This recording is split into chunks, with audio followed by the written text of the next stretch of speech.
દાહોદની લીંબાદ પોલીસે એક સરકારી શિક્ષકની ધરપકડ કરી છે। આ સરકારી શિક્ષક પર આરોપ છે કે પોતાની દીકરીને હેરાન કરનાર જમાઈને તે બદનામ કરવા માંગતો હતો। બદલો લેવા માટે તેણે 5 આવા પેમ્પલેટ છપાવ્યા, જેનાથી હિન્દુ સંગઠન સહિત અન્ય લોકો તેના વિરોધમાં પોલીસ મથક જાય। જ્યારે પોલીસ તપાસ થઈ ત્યારે જાણવા મળ્યું કે લીંબાદમાં જમાઈના ટ્યુશન ક્લાસીસને બંધ કરાવવા અને તેને વિદ્યા સહાયની સરકારી નોકરી ન મળે આ માટે સસરાએ જ પેમ્પલેટ વાયરલ કર્યા હતા। લીંબાદના નુરાનીનગરમાં રહેતો 24 વર્ષીય શિક્ષક પોતાના સગા ભાઈ મુસ્તાકના ઘરે પ્રતાપનગર ખાતે સ્ટાર ટ્રેક કોચિંગ ક્લાસીસના નામે ટ્યુશન ક્લાસીસનું સંચાલન કરે છે। ધોરણ 6 થી 10ના ગણિત અને વિજ્ઞાનના વિષયનો અભ્યાસ કરાવવા માટે ક્લાસીસમાં 50 જેટલા વિદ્યાર્થીઓ પણ નિયમિત આવે છે। બધું જ સારી રીતે ચાલી રહ્યું હતું, પરંતુ એક દિવસે રહીશના ભાઈ મુસ્તાક પર બજરંગ દળના કાર્યકરોએ ફોન કરીને હિન્દુ ધર્મની લાગણી દુભાય તેવા પેમ્પલેટ છાપીને મુસ્લિમ બાળકોને અમારી વિરુદ્ધ શિક્ષણ આપો છો તેમ જણાવ્યું હતું। આ સાંભળીને તેઓ પણ આશ્ચર્યમાં મુકાઈ ગયા હતા। જ્યારે આ સમગ્ર પ્રકરણમાં તેઓએ પેમ્પલેટ જોયું ત્યારે તેઓ પણ આશ્ચર્યમાં મુકાયા હતા, કારણ કે આ પેમ્પલેટ તેમની દ્વારા છપાયું ન હતું। એટલું જ નહીં, જ્યારે પેમ્પલેટમાં છપાવવામાં આવેલા મુદ્દાઓ તેઓએ જોયા ત્યારે તેઓને પણ લાગ્યું કે આ બાબત ખૂબ જ ગંભીર છે।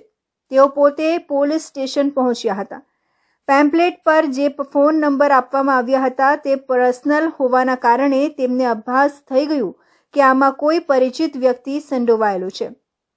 પોલીસ તપાસમાં જાણવા મળ્યું હતું કે પેમ્પલેટ કોઈ અન્ય નહીં પરંતુ રહીશના સસરા સુલેમાન ચાંદ શેખે છપાવ્યું હતું। પોતાની સ્કૂલમાં જ તેને આ પેમ્પલેટ છપાવ્યું હતું।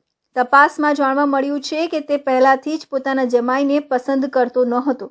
જમાઈ અવારનવાર તેની દીકરીને હેરાન કરતો હતો। આ મામલે દહેજની કલમ હેઠળ તેની પર ફરિયાદ પણ કરવામાં આવી હતી। થોડાક દિવસ પહેલા પણ બંને વચ્ચે બબાલ થઈ હતી। તેને બદનામ કરવા માટે આ કૃત્ય સસરાએ કર્યું હતું। પોલીસે સસરાની ધરપકડ કરી છે। બાબત ખૂબ ગંભીર સામે આવી છે। સુરત મહાનગરપાલિકા સંચાલિત 234 નંબરની સ્કૂલ જે બેઠી કોલોની ખાતે આવેલી છે અને તેમાં આચાર્ય તરીકે ફરજ બજાવતા શેખ સુલેમાન ચાંદ, જેઓએ પોતાના જમાઈને બદનામ કરવા માટે સમાજમાં કોમી વમનસ્ય ફેલાય તેવું કૃત્ય કરેલું તેવા પેમ્પલેટો છપાવ્યા। આવા વ્યક્તિ પર લીંબાયત પોલીસ સ્ટેશનમાં ફરિયાદ દાખલ થયેલી છે। જો પ્રિન્સિપલ કક્ષાનો વ્યક્તિ, આચાર્ય કક્ષાનો વ્યક્તિ જો આટલી હદ સુધીનું કૃત્ય કરતા હોય તો આ બાળકોને શું શિક્ષણ આપતા હશે? એટલે આવા વ્યક્તિને ફરજમાં રહેવાનો કોઈ અધિકાર નથી। લીંબાયતમાં રહેતા અને ટ્યુશન ક્લાસ ચલાવતા રઈસ શેખ દ્વારા હાલમાં જ વિદ્યા સહાયક તરીકેનું ફોર્મ ભરવામાં આવ્યું હતું। જો કે સસરા સુલેમાન શેખ પોતાના જમાઈને સરકારી નોકરી ન મળે તે માટે આખો કારસો રચ્યો હતો।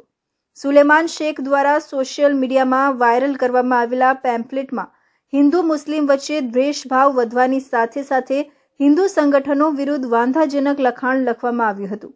આ પ્રકારના પેમ્પલેટને પગલે રઈસ શેખ કાયદાની ચપેટમાં આવે અને તેમનું ભવિષ્ય બરબાદ થઈ જાય તેવા ઉદ્દેશ્ય સાથે સુલેમાન શેખ દ્વારા કારસો રચવામાં આવ્યો હોવાનું ફરિયાદમાં જણાવવામાં આવ્યું છે।